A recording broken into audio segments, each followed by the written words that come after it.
Welcome to the Winged Wheel Podcast, the number one source for news, analysis, and discussion on the Detroit Red Wings, the NHL, and all things hockey. Here are your hosts, Ryan Hanna, Brad Crisco, and Evan Lopsinger.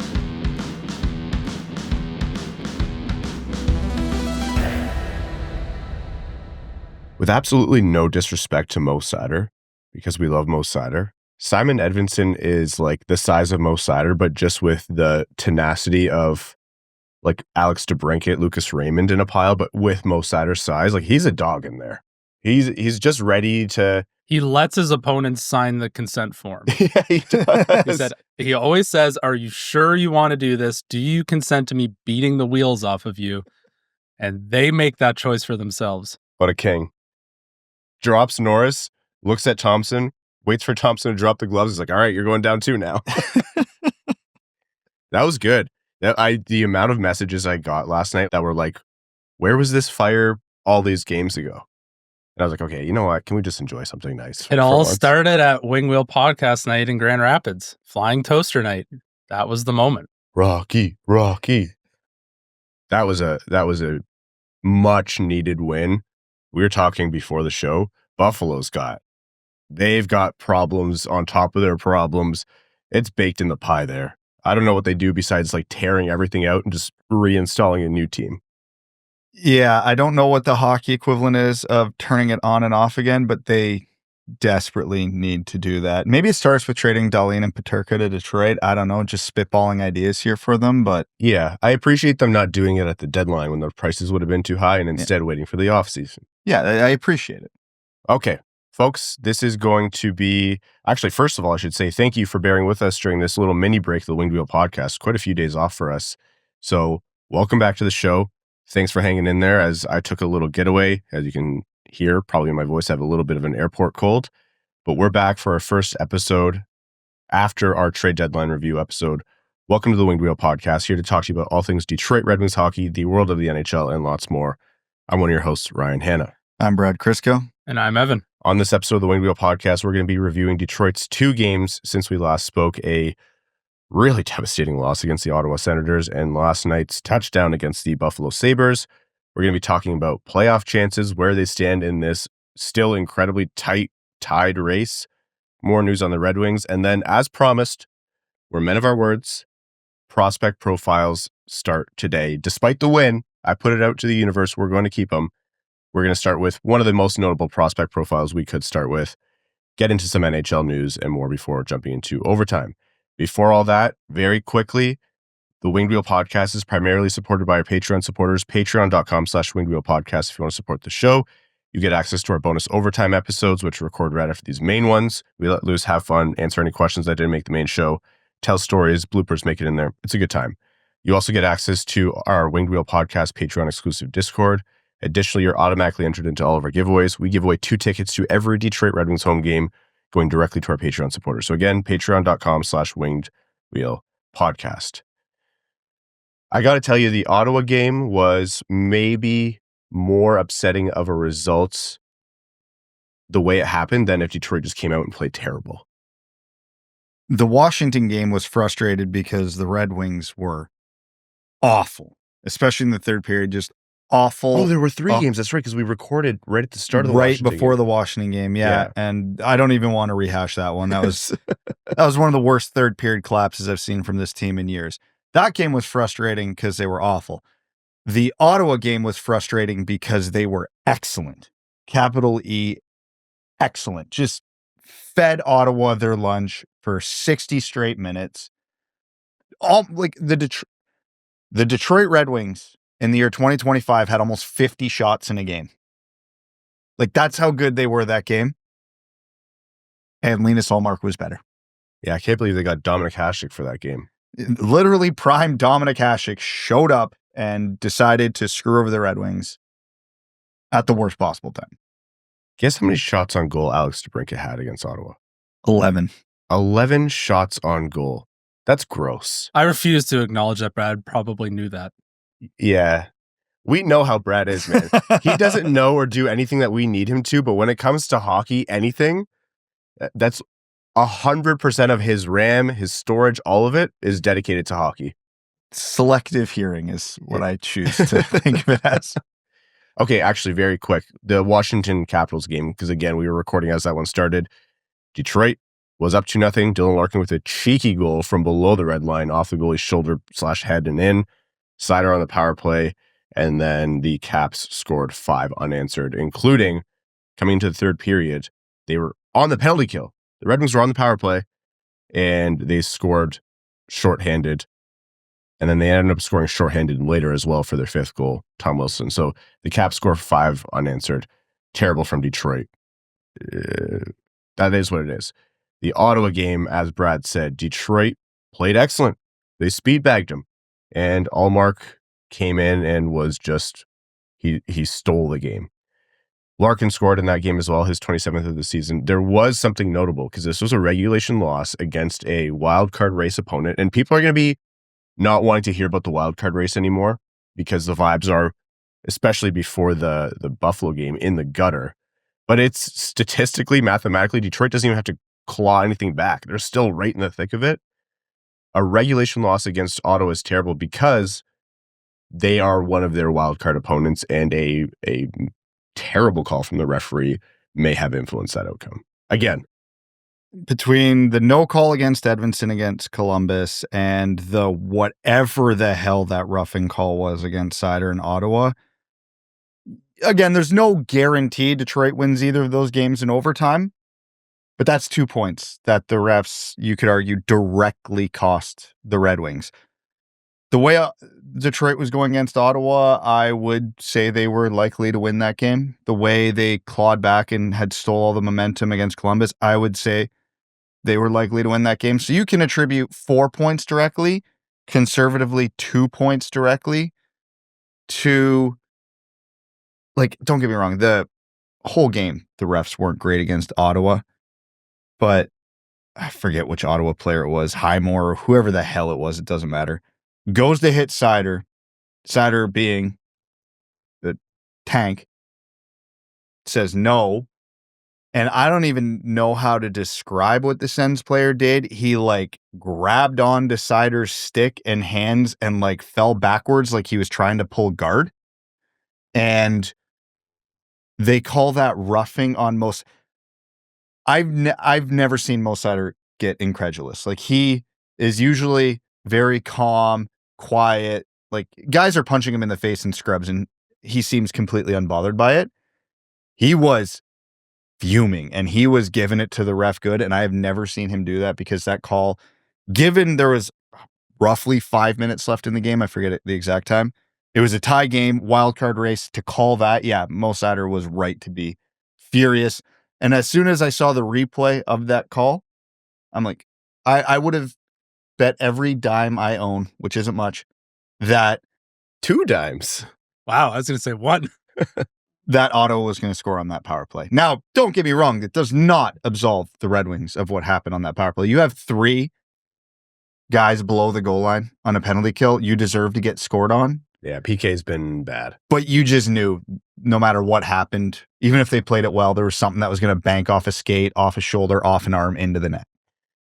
So that's a regulation loss, and that made it 6 straight for Detroit, and it's been a season of streaks. We come into the Buffalo game last night, Mrazek's debut. Mrazek, who takes number 43. This Carter Mazur erasure so quickly.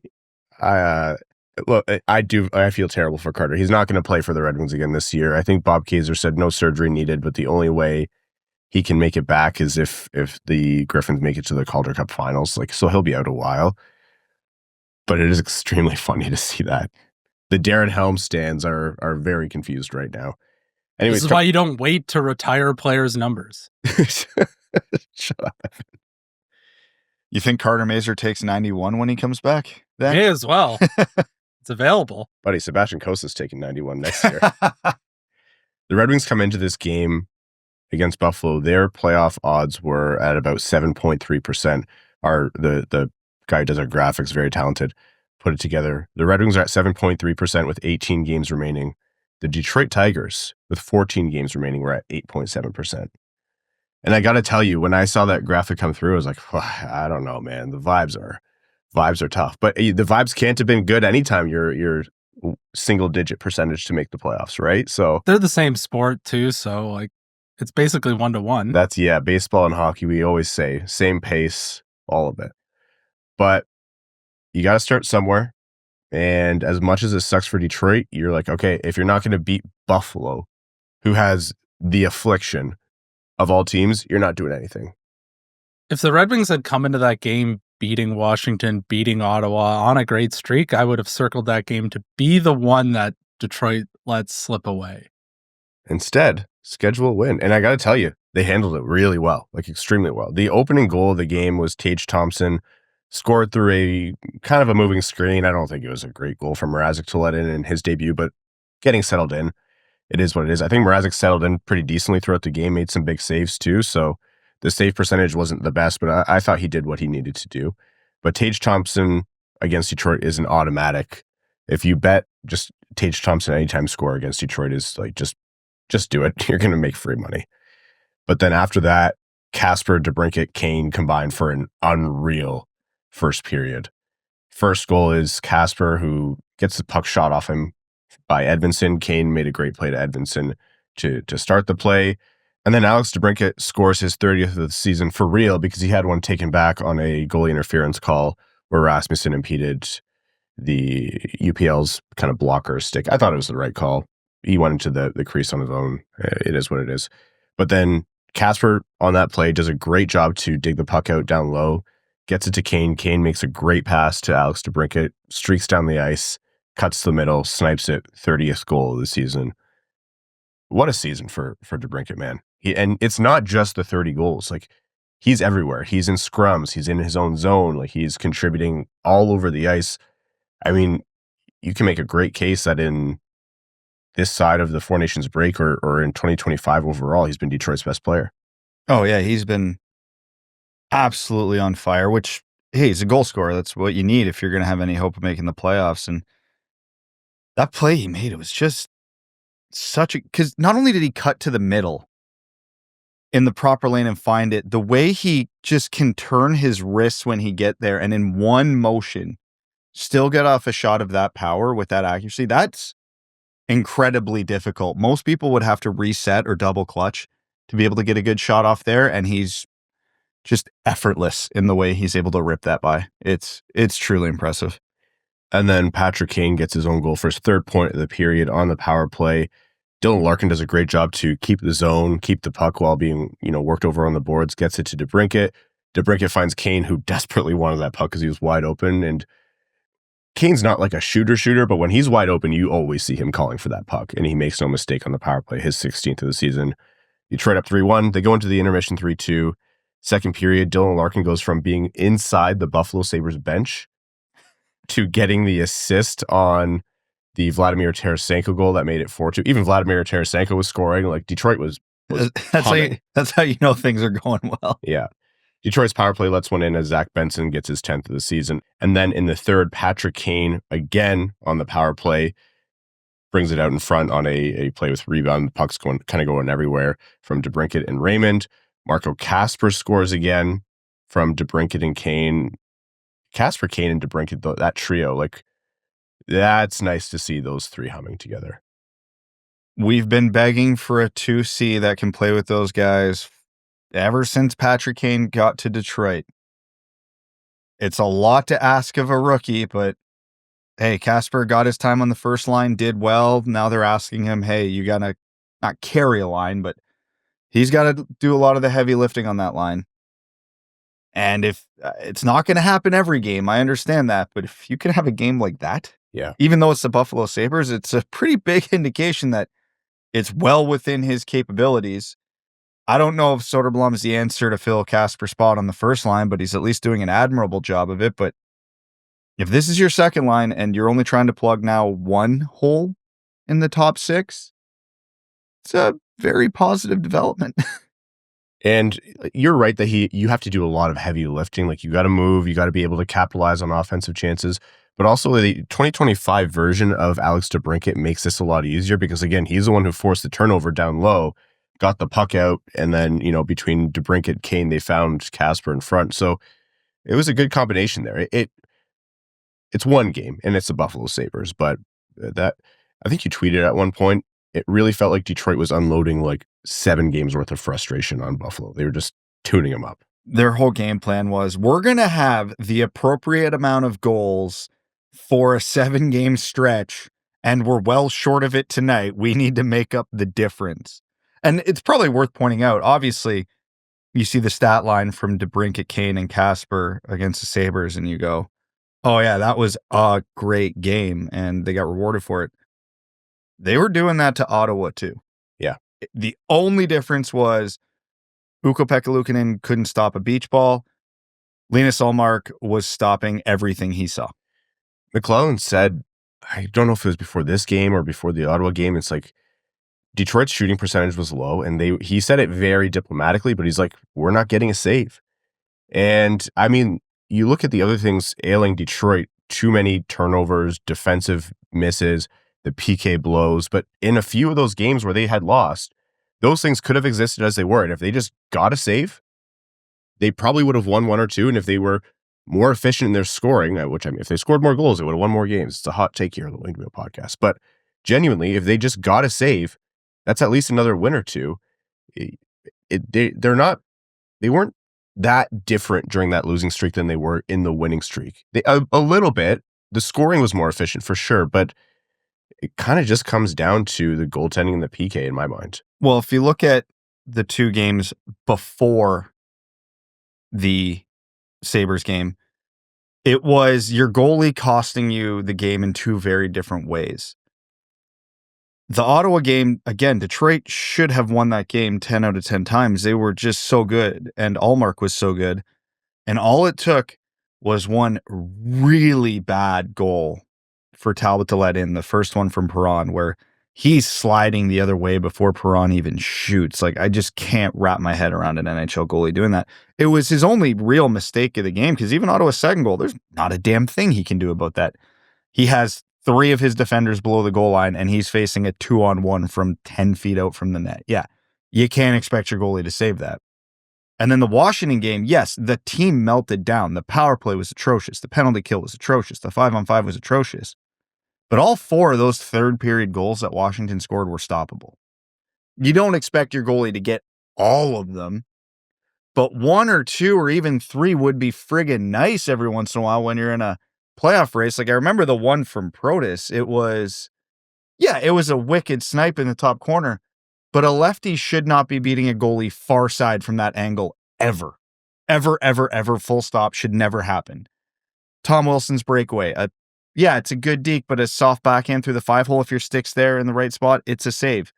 Protas' other goal, short side. Like, they're stoppable, and the Red Wings just are not getting the key save when they need it lately. They got the saves against Buffalo, but more importantly, they got the scoring. So, I mean, Mrazek could have had a way worse night, and they probably still would have easily won. The last goal of the game was Seider with a blast from the point, but I think the notable part about the end of the game was how chippy it got. It kind of really took a ramp up when Rasmussen hit Bryson along the boards. Bryson dipped as Rasmussen was hitting him, so it looked worse than it was. And then Rasmussen and Tuck dropped the gloves. Apparently, they dropped the gloves. Yeah. You know what? Hey, credit to Ras. He just came back from a concussion. And if you've come back from a concussion after a few games in hockey, you probably still got, your ears are probably still ringing a little bit. So I don't blame him for wanting to just score the takedown and end it. But I'd say, well, he threw some punches, but yeah, those were... Hey, he dropped him. Those were glorified slaps. Alex we know why he would have been very proud. Now we know why he doesn't fight more. Yeah. That was not... Who is it? Not a banner fight for... was it Alex Semin on Mark Stahl? Yep. Back where he was playing the bongos? Yeah. Yeah. And then at the end, like, Edvinsson and Thompson had been getting into it. Norris, actually, I want to say, the fact that Cousins and Norris both scored on Detroit, piss off with that. That's so annoying, dude. At end of the game, Norris wants more of Edvinsson. Edvinsson just kind of looks at him and then just drops him like a dad messing around with his kid in the backyard. And then Edvinsson looks over at Tage Thompson who's coming after him. Thompson drops the gloves, goes after him. Edvinsson gets the takedown there, and then all hell breaks loose. Shine and Byram are going at it. Shine, nothing really happens in the first part of that fight, but then they go down and Shine keeps feeding Byram, and then the Sabres were incensed. It was beautiful to watch. It's a good sign for the Red Wings and a good message to send to Buffalo and the other teams that there's still some fight in them, that they're not giving up, that they're going to continue to try and scrape their way into the playoffs. I was just happy to see that they all stuck up for each other. Albert Johansson was jumping into it, which is a guy I would not expect to be involved. That's the sort of message you have to be sending at this time of the year. I still can't get over the Sherratt Byfuglien moment. That was so funny. Like, the scrum starts, and you can tell Seider's like, we're up by 4. Leave me alone. I have no interest in this right now. And who was it? I can't even remember. Mallenstein, I think, was in there. So Sherratt grabs him, and they're scuffling. And then Peyton Krebs. All due respect to Peyton Krebs. I appreciate the enthusiasm, but he's not a big guy. He decides, well, I'm getting in the middle of this. And as Sherratt's engaged with Mallenstein, just reaches back and grabs Krebs as he's about to jump into the pile and just basically said, nope, not today, young fella. And he's just holding both these guys out of it. It was such an awesome dad moment from Sherratt. Even on the Tarasenko goal, like, Sherratt was there to make sure nothing was off when Larkin was getting out of the Buffalo bench too. Yeah. Like, he gets a secondary assist for that in my mind. Game ends. Oh my God, the penalty call by the ref was hysterical. There's like 6 guys left on the Buffalo bench. That looked like actually would be an improvement for my beer league team. He goes 77 for Detroit's going to have a minor for roughing, and all the other guys are going to have a misconduct. Everybody loves when they get off work early. Oh, man. I have to say, the refs handled that game almost perfectly. The temperature was pretty high all night, and it continued to rise as the game progressed and as the game got out of hand. And yeah, like you said, I thought they did a great job sort of keeping the temperature from totally blowing up the gauge. It's important to let the game breathe, but at the same time, when the game needs to be over, it's 7-2, 7-3, then you toss guys at the end when you know all they're doing is going out there and causing another delay, 10-minute misconduct kind of thing. And not that you don't want to see like the scrum or the fight, but it had run its course. At that point, all that was going to happen was a mistake by someone. Jordan Greenway got out there and ran over Hall, and then Hall tried to fight him, and he didn't. I don't even think he noticed. No. And then he got into the little scrum with JT Compher. It's like, okay, buddy, your night's done. Like, you're not out here to try and get your team back in this. You're just causing mayhem. That was a real tough look for Greenway when his helmet got ripped off. You know, fewer than 3 people messaged me. Well, good thing they're not going to the playoffs because he's got to go to Turkey. Yeah, Jordan Greenway, let me know. We can probably get a group deal on that. Oh man, at that Greenway strikes me as he's got the head shape, the body type, the size. Just shave it, man. Like, we're done here. Just give it up. I am not participating in this conversation. No, I don't think that look would work for you. I think Greenway could pull it off, and the fact he hasn't tried it yet, it's a little weird to me. My kitchen strays here. That wasn't my fault. You started it. That was self-inflicted. Detroit finishes the game with 77 Simon Edvinsson penalty minutes to Buffalo's 83. 5-point night for Patrick Kane, the first since Anthony Mantha in 2019. DeBrincat hits his 30 goals in a 4-point night. Kasper and Larkin 3-point games. It was... The Red Wings formula to win continues to be the same. It's the same 6 or 7 guys that have to carry the team, and power play going at like 50%. Exactly. This game was still the Detroit formula. A lot of the question marks that we've been on about all year didn't solve themselves last night, but the strengths were on full display. So Detroit, after that game, gets to 68 points in 65 games. They are tied with Boston and New York at that mark. They are below New York in the standings because New York has 6 more regulation wins from their hot start to the season. Montreal, after an OT loss, has 69 points in 65 games, and the 2 wildcard spots are Columbus in the second spot, 70 points in 64 games, so 2 more points and a game in hand on Detroit. And the Ottawa Senators, 64 games, 73 points. So despite 3 losses in regulation to Columbus and Ottawa combined, Detroit is still there. They're 2 points back, plus however much you want to attribute to the game in hand. They're in the thick of it with the hardest schedule going forward, a ton of games on the road. Sadly, you almost have to not worry about Ottawa because they have a ton of games at home and they are 5 points ahead. Yeah, Ottawa is probably out of reach at this point. They do have a game against Ottawa still. It's possible, but 5 points. I mean, the Red Wings have to leapfrog 3 other teams to even get into the playoffs before we're even talking about Ottawa. Like, Columbus is wild card 2. Montreal and the Rangers are both ahead of them. Like, the Red Wings are the 11 seed right now. They're not gunning for the 7 seed. They're gunning for the 8 seed, and that's got to be the realistic goal. So the rest of March, here's what they have. Carolina on the road on Friday. They have And we know how well historically Detroit's done against Carolina. Vegas at home on Sunday matinee. Washington on the road. Vegas on the road. Utah on the road. Colorado on the road. That one's a back-to-back. Ottawa at home, and then Boston at home. So some key games there and some very tough games when they're not key games. We're going to be with you after the Vegas game. All this to say, Detroit's, again, we are recognizing how bad the vibes are and how long the odds are for the schedule, for the holes Detroit still has to fix somehow at the end of the season in their lineup. And if they do, they still have to get a save. And other teams have way easier schedules, and they're pretty much fighting with a bunch of other teams, including the New York Rangers for one spot. Everything is stacked against them. I think they have longer odds than the Boston Bruins, who sold at the deadline, honestly. But they're still technically in it. We've seen crazier things. And they have a game against Montreal as well. So they're still mathematically in this. It's a very much an uphill climb, but they're going to be playing basically teams that are all bona fide playoff teams for the rest of the season. So like I've said a million times, if they want to be a playoff team, you got to beat the playoff teams. And if they have a great March and even a great start to April, what they're rewarded with in their last 5 games is on the road, Florida, Tampa back-to-back, a game at home, and then to end the season, New Jersey, Toronto back-to-back. And New Jersey might come into play here, depending on how them and New York handle the Metro divisional seeds. So that's Detroit's, if they make it in, boy, are they going to earn it. They have no choice. Put up or shut up. Some other small Red Wings news before we take a quick break here. Again, we mentioned about Carter Mazur, no surgery needed. Very thankful for that. Axel Sandin-Pellikka.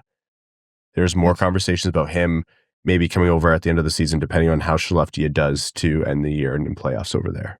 Yes, and it doesn't necessarily mean Detroit. I know Detroit was specifically referenced. It could be getting him over here just to get the vibes. Maybe he gets in a regular season game with the Griffins because I don't think he's eligible for playoffs. Unfortunately, the reality of the situation, though, is it's probably going to largely depend on how the Wings do over the next couple weeks.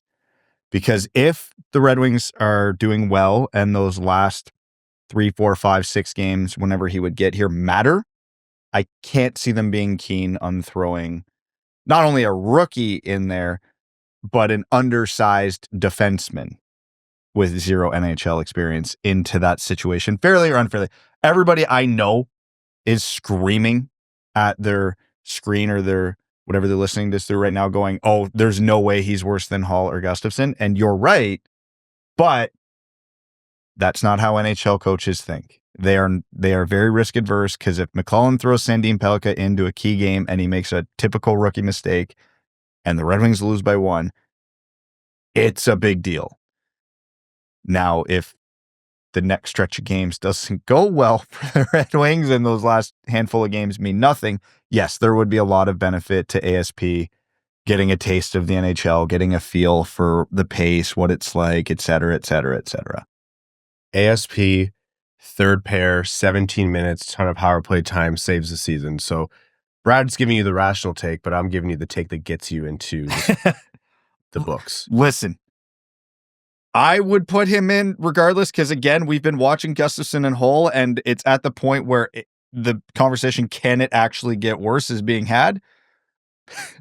The answer is always yes. Just keep that in the back of your mind. But whenever I see them at the top of the game scores, I'm like, no, get out of here with that. No. That's not the same game that I watched, brother. They were high in the Ottawa game, but also they played a lot with the Larkin line that game. That's why the eye test will always remain, and as the ultimate counterpart or the counter argument to advanced analytics, because Justin Hall could score 12 goals in a game and he'd be at the top, and I'd be like,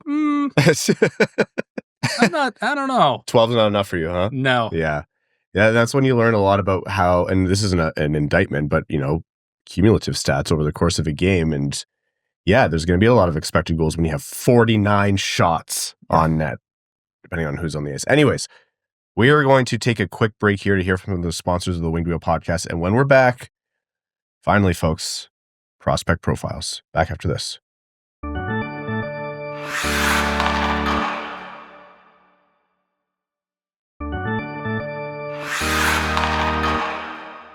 Welcome back.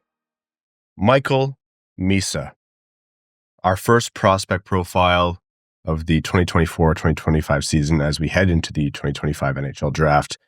He was the name where, like, years leading up into this draft, he was the name that everyone was talking about. And, with Saginaw has just been unreal. He's not the only name in the mix now, and we're obviously going to get into those other ones. But Michael Misa is a name that a lot of people are circling as a potential best player out of this draft. And in my mind, an exceptional player. 58 goals, 66 assists, 124 points through 60 games with Saginaw this season. Who is Michael Misa? What could he potentially do for the Red Wings or any team who gets him? And is he the best player in the draft? He is your typical do-it-all center. He's not huge, but he's not small. He can score goals at will. I think even before, as of a week or two ago, he was a goal per game player this late in the season. He has 58 goals in 60 games. Yeah, it's insane. And then his assist totals are about the same. So whatever you need him to do offensively, he can do it. His hockey IQ is exceptional. There's no tool in his toolkit that you could classify as anything less than above average. Again, I don't think his skating or his puck skills are exceptional or anything like that, but they're really good. And you combine that with his hockey IQ, he can do whatever you want. I think early in the season, he was a bit of a victim of overexposure, being, an exceptional status player who this is his third season in the OHL because he played as a 15-year-old. That, when players get too much exposure in a situation like this, people tend to nitpick and they kind of lose the forest through the trees where it's like, no, he's still exceptional. And that's why you heard all the Porter Martone, maybe he's better than Misa and all that, which is, it seems silly at the time. It was silly when they picked him over Misa for the camp. It's silly now, and it's even sillier when you remember that Martone's a late birthday and a year older than Misa. So, yeah, to me, he's my number one guy. He's top of my board in general. Now, if you want to hyper-focus on what he could do for the Wings, he's exactly what they're missing. The Wings are only getting him if they win the lottery. I understand that, but quite literally a potential top line center that you can play in any situation and will produce a ton of offense.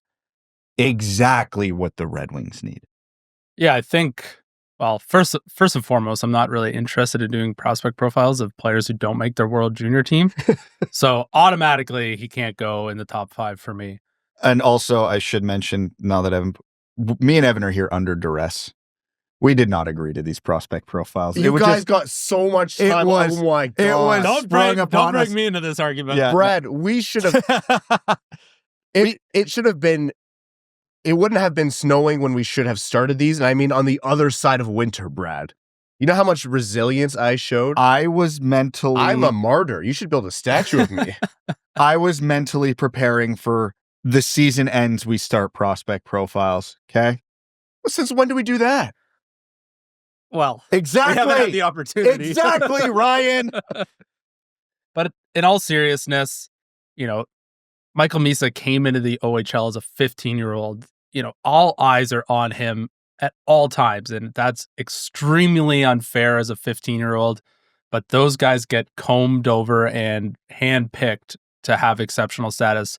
And he's been nothing but exceptional his entire time in the OHL.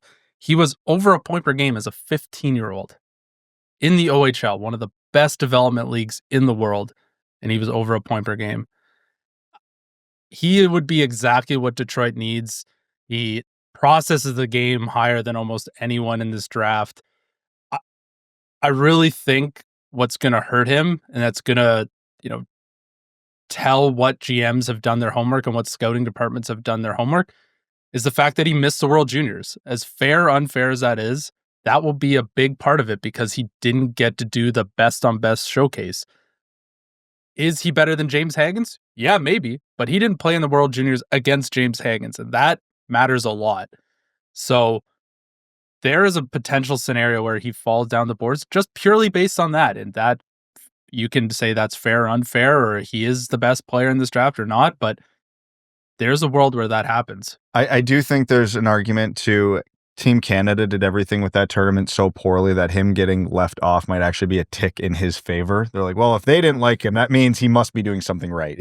Yeah, there's lots of different schools of thought on this, but talking about Michael Misa, just the player himself, I truly think he will be an elite player at the NHL level. He's got all the tools to do it. People can nitpick, he needs to continue to develop his 200-foot game. It's like, all these kids coming out of the juniors need to develop their 200-foot game. There's like 4 guys in a draft who could play in the NHL who have a developed 200-foot game. Mm-hmm. It's a very small gripe for people to have. I've seen other scouts mention that his 5-on-5 production could use a little bit more refinement, but, he plays all the games. So that will come with time. I think he's got the skill set to do it. It's just continued refinement. I think he will be an exceptional player at the NHL level. My thing with Misa, for all the offensive production that you both rightly pointed out, is off the puck, he is not the kind of guy to me where I'm like, he's just waiting until the puck is on his stick again. He plays with anticipation. He plays with the kind of hockey IQ, the intelligence of he reads the play, knows where he needs to be, understands how to move with the flow of the game, create space for himself and other people. Like, he has, I think you're both right, Brad and Evan. Like, he does not have serious flaws to his game. Is he elite in every aspect? No, just a bunch of them. But everything else seems really good. And so I do see him as a guy who, again, you're right, Evan, it's really hard in the OHL to be an excellent 200-foot center who's also scoring 120 points. But I think he could be an excellent 200-foot center who has a high point ceiling in the NHL. Like, all those tools are available to him. How he develops remains to be seen, of course, but there's not any big knock. It's not like he's 5'6" and is going to have to overcome the size and physicality. He has the frame that he can fill out and hang at the NHL level. He's got the IQ. He's already, dedicated to the 200-foot aspect of his game and the off the puck play in his game. So all the things that you look for when you try to even nitpick guys like this to say, all right, what are the red flags if there are any? If Misa doesn't turn out to be a fantastic pick in the top 3, I would honestly be shocked. Me too. And if for those who haven't heard prospect profiles before, I played extremely conservative with them because you can prospects, sputter out and fail for whatever reason. Like, there's no way to predict it perfectly, but Misa, to me, that's the easiest prospect profile to start with. Seen 3 years of him playing in the OHL. There's not going to be any surprises, I think, when he moves up a level. Maybe it takes him some time to get the production there, but he's going to be an NHL player. He's had the consistency. He's got the tool set. He's got the brain to do it.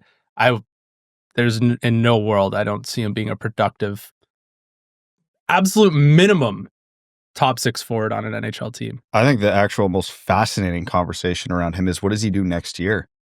Because I don't know if he's so refined that he jumps right to the NHL. I think it's possible. I think you watch Celebrini and say he goes. I think he does, but even if he doesn't, he's got nothing left to prove in the OHL. So could he could have 250 points next year. So could he be the first marquee OHL player that does a year in the NCAA?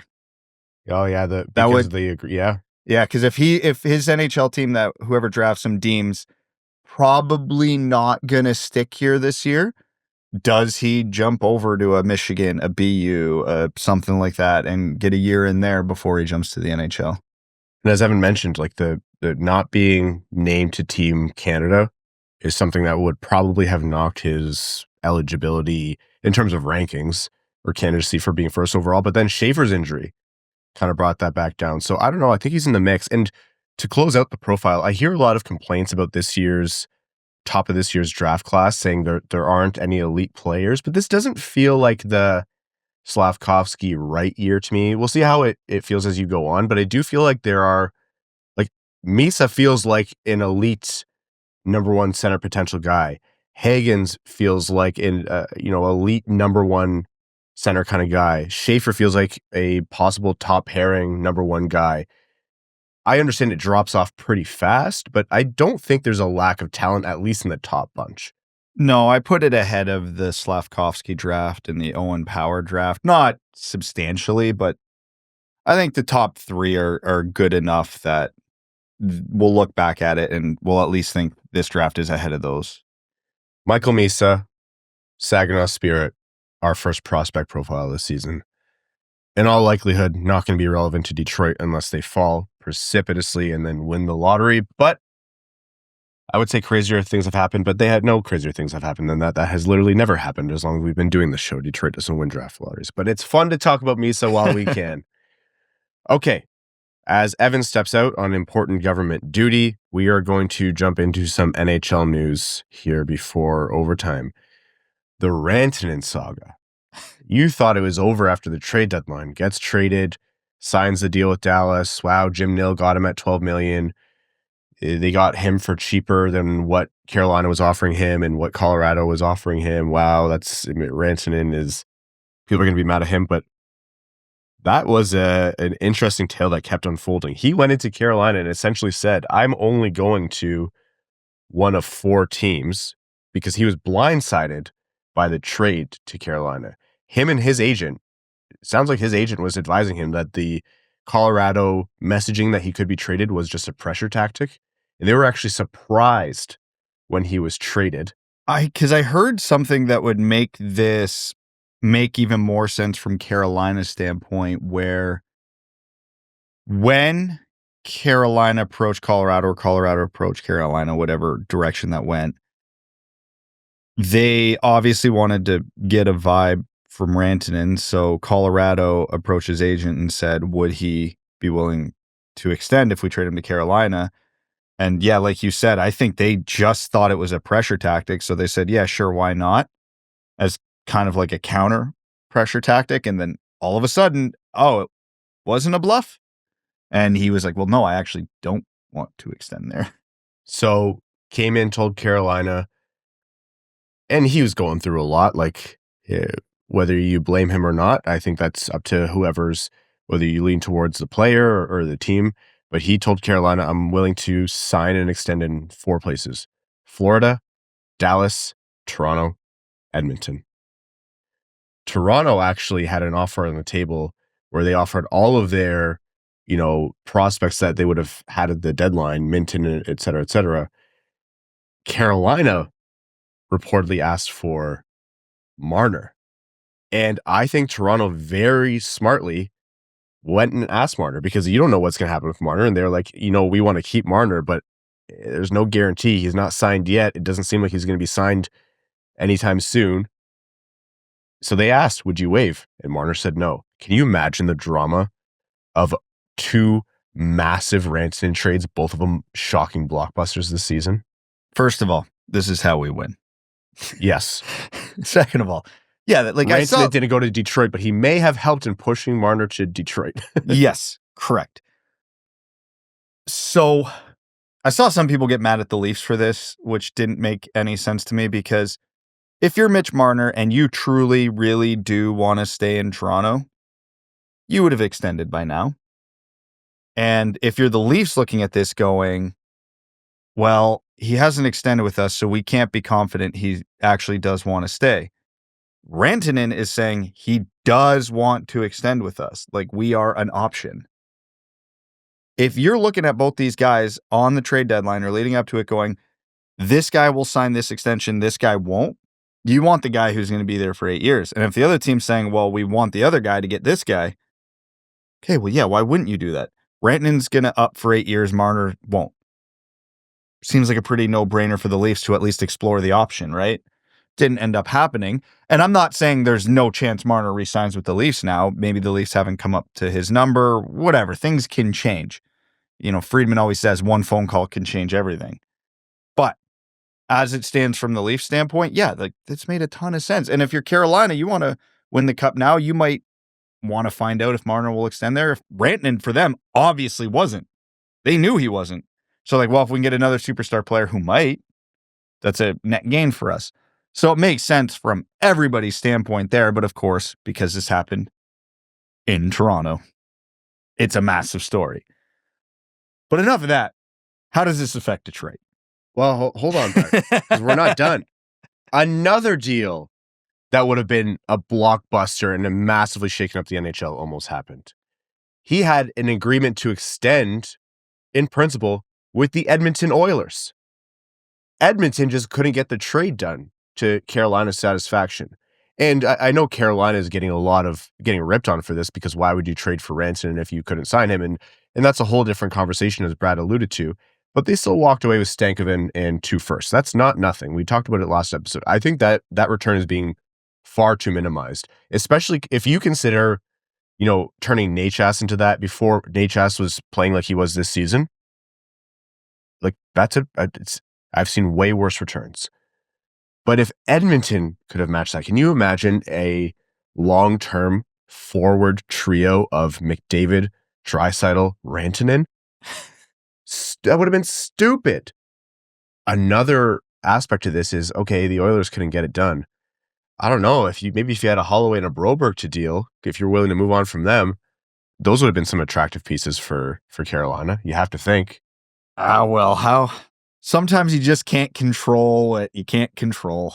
Anyways, that whole saga was absolutely unreal. Just crazy. No soap operas, just hockey. And then Boston. Like, the Marchand thing, more details come out about Marchand and what had happened. He wanted 3 times 7.5 thereabouts, something like that. They were $1 million apart, and which for contract negotiations in the NHL is the Grand Canyon. That is not a small amount.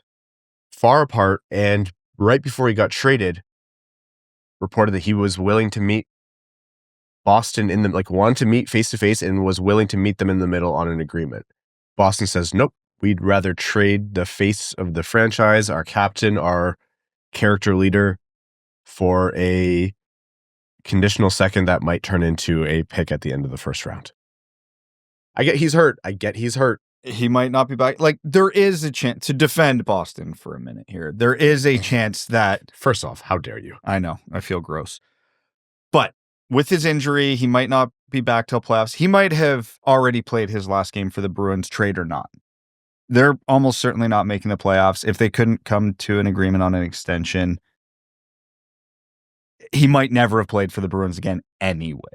So at least getting a late first-round pick is something. I get it. Still could have been handled better. How do both these trades affect the Red Wings? So it's a good point, Brad, because we're not even messing around. Both of these trades could affect the Red Wings. It's far-fetched, but they could. Take us away.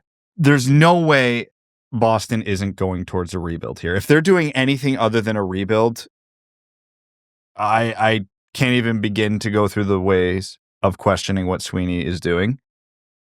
Which means if they're going through a rebuild, is David Pastrnak available in the next couple of years? Oh, that's not what I thought you were doing, Brad. I thought you were doing Marchand in free agency like we were talking about in the chat. Also, yes. Big picture here, though. Big picture.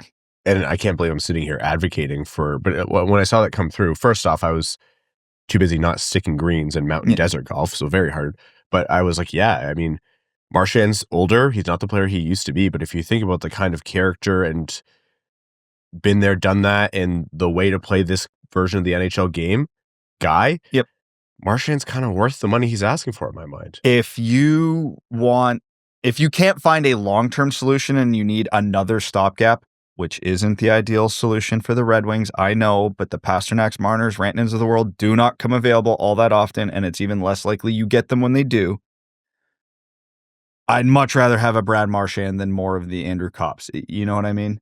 Like a guy who is not what he used to be, but is still good. Look at Patrick Kane. Something along those lines. That's what Marchand could be. Very different players, obviously, but same thought process. But if Boston's tearing it down, yeah, you're picking up the phone every day until they block your number about David Pastrnak. Yep, you absolutely are. And the whole Marner-Rantanen situation, yes, it sucks because it takes Rantanen off the board for Detroit, which there's 28 teams probably that are very pissed off that Dallas got that extension done. But the whole Leafs approaching Marner thing, they're not doing that if they're very confident he's going to extend. There's still a chance, and they still might be like, 75% confident. But if they were 100% confident Rantanen would do the extension, yes, that's still a better outcome for them. But this is an indication that the Leafs are at least prepping for the possibility that Marner's going to hit the market, which for a team that desperately lacks players of Marner's talent is a huge opportunity for the Red Wings. I know I'm sick of talking about it. I'm sure people are sick of listening to it, but these types of players do not come available all that often, and this is what Detroit's missing. Again, it could be Pastrnak, could be Marner, don't care. Just players of that talent level. So both these situations could, in an unlikely roundabout way, benefit the Red Wings. Can we please just get some kind of superstar free agent to pick Detroit or win the draft lottery? Because look what Brad and I are doing right now. We have convinced ourselves fully that this is about the Red Wings. I can't talk myself out of it. We are 30 seconds away from figuring out how Pepe Silvia is getting to the Red Wings. We are like, the board is out, the elastic bands are there, all the dots are connected. We're right there. All right, other NHL news. Kind of a bombshell. Aaron Ekblad suspended for 20 games for the use of performance-enhancing drugs. 20 games. Ekblad put out the typical statement, took something recklessly without checking that it was on the banned substance list, et cetera, et cetera. We know how these stories go. I think there are more guys who say that than there are actually cases where that was, it was a genuine accident. It's hard to say whether this was the case with Ekblad or not. The league comes down on this heavily because you need to. But, Ekblad with his major injury recently, it's not hard to put together how this would have happened accidentally or otherwise. Now, this happened with, 18 games left in Florida season, so he gets a nice break, misses a couple playoff games, loses a lot of money, mind you, but they now get a rested Aaron Ekblad back. And to further benefit Florida, as gross as that is, his next contract is now probably cheaper. So it's now more likely, because it was looking unlikely, it's more likely that he signs on for cheaper to stay in Florida. That's still a possibility. Well, I hope he does, because he's one of those guys in free agency that would scare the hell out of me that Detroit would pay way too much money for at a position where they don't necessarily have a shortcoming. But yeah, Frankie Corrado did a really good breakdown on his podcast of all the checks and balances that go through what professional hockey players take and what they're supposed to look out for, and the fact that there are checks and balances with trainers where they can go, yep, this is fine. Nope, you can't use this, et cetera, et cetera. I won't get into the details of it. He does a good job of explaining it. This shouldn't have happened. Yes, it's a mistake, and yeah, you can believe Ekblad, but there are so many checks and balances in place that a lot of people, especially Ekblad himself, have to screw up to get to this point. Yeah, it's not.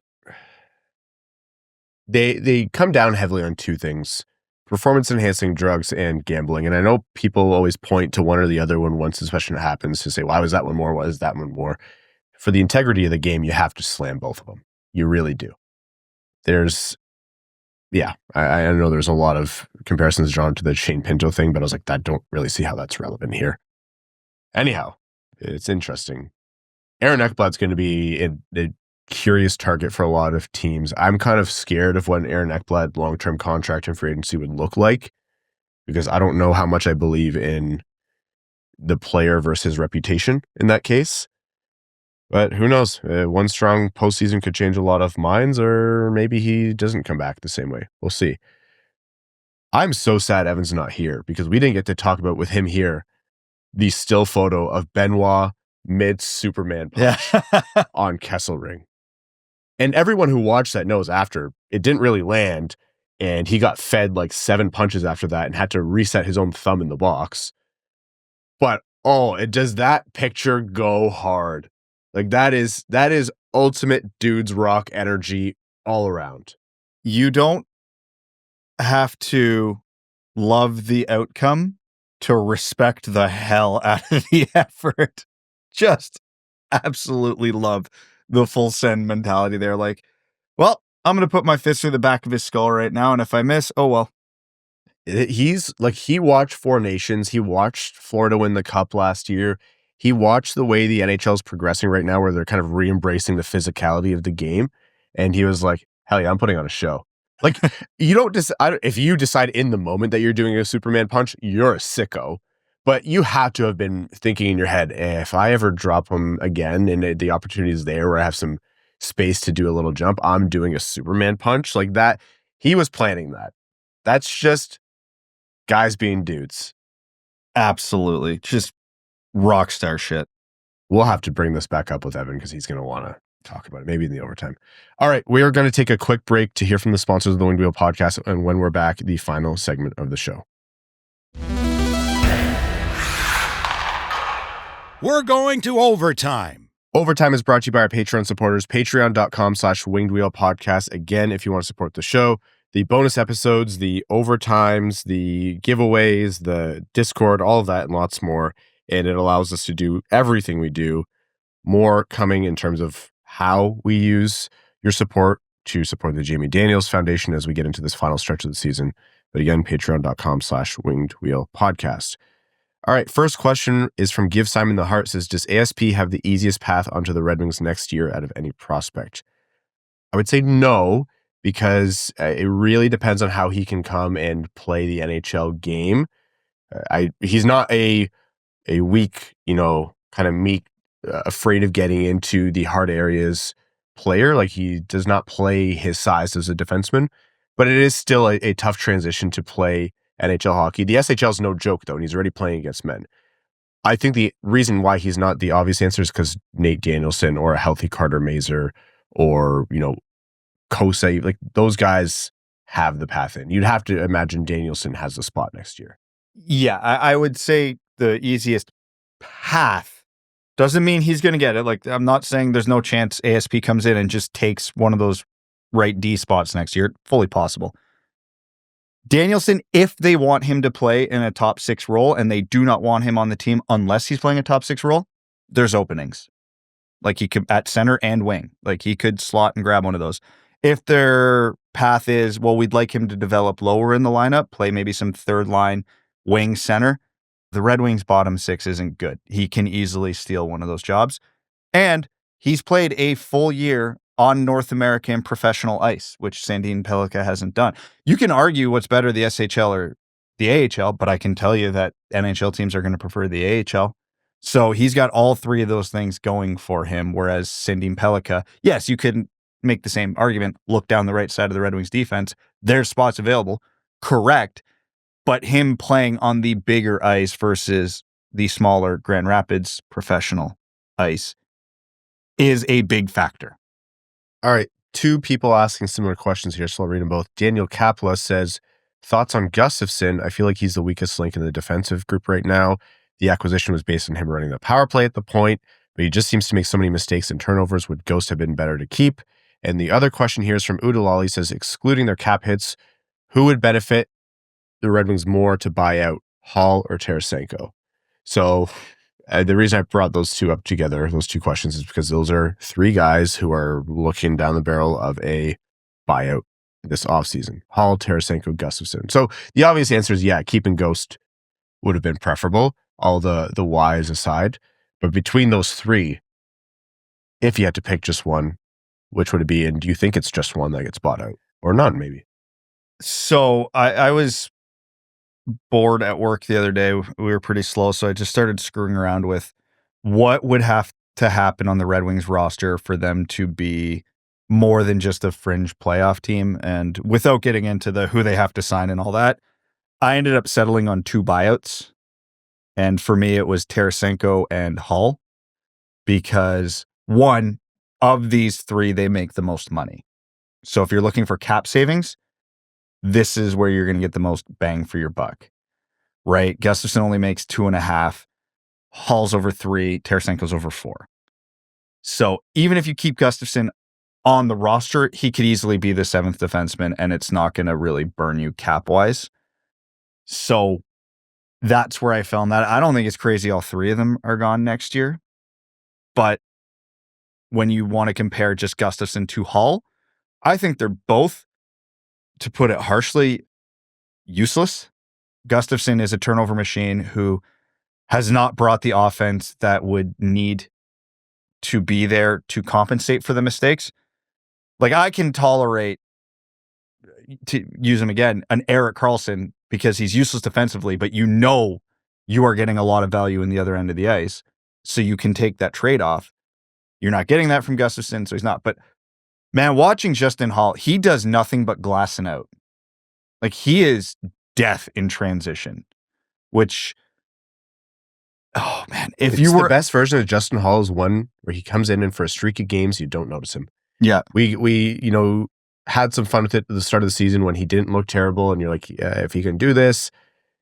But I mean, Steve Dangle, when we were talking to him about him, he was like, yeah, at his best, you don't notice him, and at his worst, he makes a "what the hell were you thinking" mistake pretty often. Yeah, and he's not such a physical defenseman that you get value there. He's not defensively aware enough that you're getting any elite results there.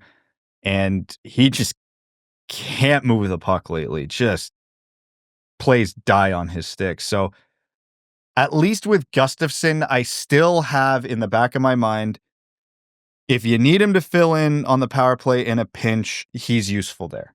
Not elite, not great, but he can at least do it competently.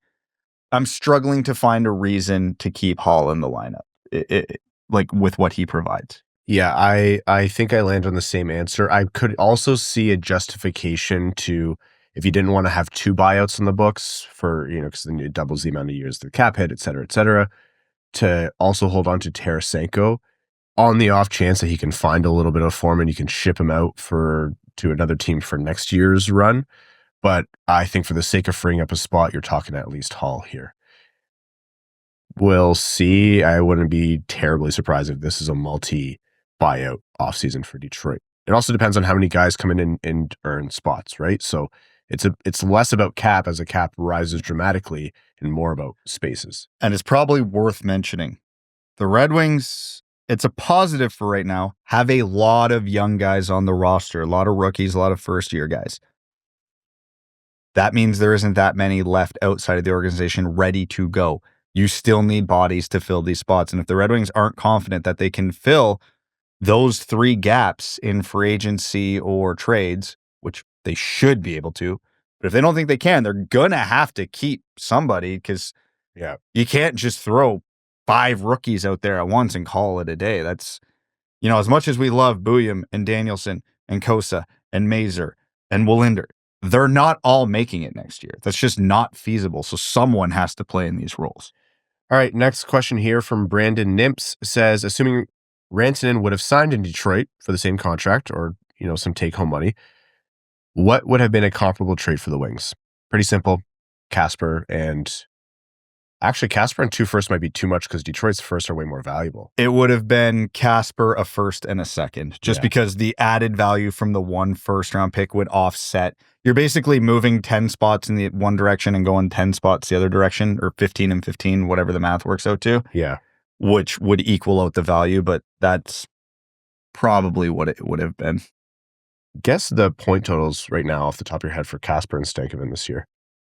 Stankoven is about 0.5 point per game, so I'm guessing he's going to be around 30 to 35. 30 points in 61 games between Dallas and Carolina. Yeah, and Kasper, I know he's got 11 or 12 goals. I think he's outpacing assists, so he's probably between 25 and 30. 26 points in 60 games for Kasper. 12 goals, 14 assists. People might be surprised. I talk up Stankoven. If you want to know why maybe if Kasper was who teams were targeting in a trade and why Detroit didn't want to do that, like Kasper's been nice this year, especially like he got off to a slower start because the whole Red Wings team did, but he's up there with one of the top rookies of the year outside of the guys who are going to be the finalists. To that end, Griffey Boy says, seeing Kasper do well at 2C with solid line mates makes me excited that he can develop into that 2C we've been dying for. Also makes it so we're one elite winger from having a very strong top six. How high do you think Kasper's ceiling is now that we've seen him play in the NHL for almost a season? Also asks some things about Evan, who's not here, but we'll save that. So Kasper playing for a full season, does this change your perspective on his ceiling? Because for me, it does. I thought best case scenario, like top outcome for him was a, 50 to 60 point guy who was a two-way bulldog, maybe a bit higher than that, but not consistently. I can see him more confidently now. Again, everything has to keep going well, and the big grain of salt that's always there when you're talking projections is that it's early and don't get too stuck on something. But I can see him more confidently now as a two-way center at 2C who can produce close to the clip of his talented line mates. So I don't think north to 60 points is that crazy to say now. Yeah, in terms of his overall game, nothing that has happened has changed anybody's opinion of him. He's always been this type of player, and this is more or less what we expected. I think the shift does come in what is the ultimate production upside, because I always had him pegged as a 50 to 60 guy. Like in his prime, that could be 60 to 70 now. I could very easily see that happening as a possibility. Yeah. I don't ever think he's going to be a, point per game number one, like, oh wow, this is one of the best second line centers in the league type of guy. But yeah, I think that 65-ish range in his prime is very possible. Yeah. And again, you're talking range of outcomes. If you're talking ceiling, that's what we're referencing here. Not saying the likeliest outcome, not saying guaranteed, but in terms of the range of outcomes, it's not crazy. Because the big question for me with Kasper was, okay, he showed the skill and the ability to bruise offensively in his, ramp up to the NHL and all the leagues he played in and in the AHL. But it wasn't to the kind of game-breaking degree where you're like, that is guaranteed to show up in the NHL. So there was always a question of, will that still happen in the NHL? And in combination of, playing the NHL way and getting to the hard areas and using his style of play to get production that way, you still are seeing the flashes of production and offense. So that I shouldn't say that it's like, momentarily here and there, he shows you that he can do this sometimes. It's more that it's not something that holds him back, which other guys who play, you hear 200-foot game and you're like, oh, they can do nothing. And once the puck is on their stick, they turn into, I'm sorry, Darren Helm stands, but, Darren Helm on a breakaway and just firing a puck into their chest. No, I think he's able to, I don't see very often where I'm like, oh, the puck was on Kasper's stick and that chance evaporated. That's not been a concern for me this season, which has been nice to see. I don't want to say a pleasant surprise, but it's always a question with that player type.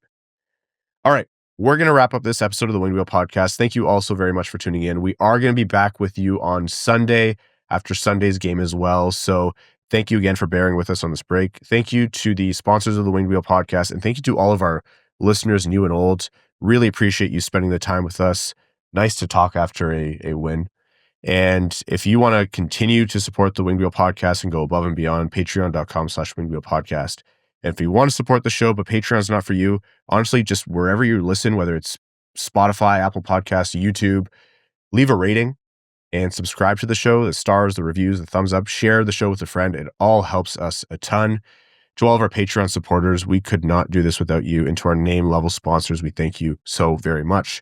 Arjun Shanker, Yves Bartels on behalf of the Sarah Grand Foundation, Akefer, THL Champ, Samuel Soderholm, Icon, Glenn Brabham, Sea Lion, Matthew M. Rice, Adam Rose, Adam Zuiza, Admiral Matt S. at the Cheesebag Navy, Alex Toger, Anna Sleeman, Asher Killian, Beer League Legend, Best James Bond, Bingo Bango, Carl Brutina Nanaluski, CB55, Citizen High Five, Clip Clop Nene, Connor Scovey, Craig Kibble, Denny's Gamer Girl, Derek Enstam, DJ Denton, Eric Hill, Give Blood Fight Probert, Goose, Looney's Drinking Club, Grand Rapids Girly, Griffin, God Creatives, Hattrick, Sandine Pellica, Hockeytown Love, Hockeytown Matt, Hassam Al-Qassem, Jay Gollum, Jacob Turner, James McLean, a.k.a. Jambo, Jeff Pridemore, Jennifer Morris, John Ingalls, Jonathan Miller, Kaylin Wood, Lunchbox, Marty, Mark Hernandez, Matt Keeler, Matt McKay, Michael Edlin, Mr. Kuzi.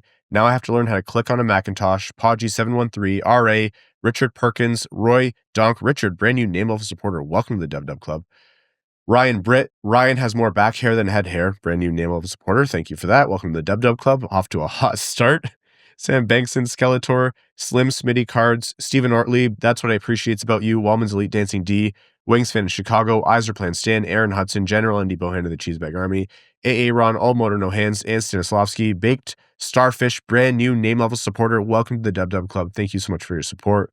Bellingham Acid Balls, Bex, CE Hayes, Chimkim Nutgits, Chris Felinsky, Commander Ben Barron of the Cheesebag Space Force, Connor Layton, Corey Prida, Darren Fick, Datsuk's Dangleberries, Drop the Puck, Dylan Larkin, Trade Sacrifice, Eric Nance, Evan Beckner, Evans Ham Radio, Frank Stanley's Cup, Gene Sullivan, Grepsky, Griffey Boy, James Pridemore, Johnny Page, Jeremiah Adobo, Jim, JM Rhapsody, John Jason Paterka, his name is my name too, Josh Yelton, Chaotic Monkey, Kevin McCracken, Quaz, Larkin's Loyal Lemming, Linda Hull, listening to Ryan Hanna while using an imported Japanese bidet, Lonnie Zone, Lucas Raymond, Mitch Minier, noted Soderblom worshiper, Joey Jojo Shabadoo, Ophelia, As Good As It Gets, Roy Mudbutt, brand new name level supporter.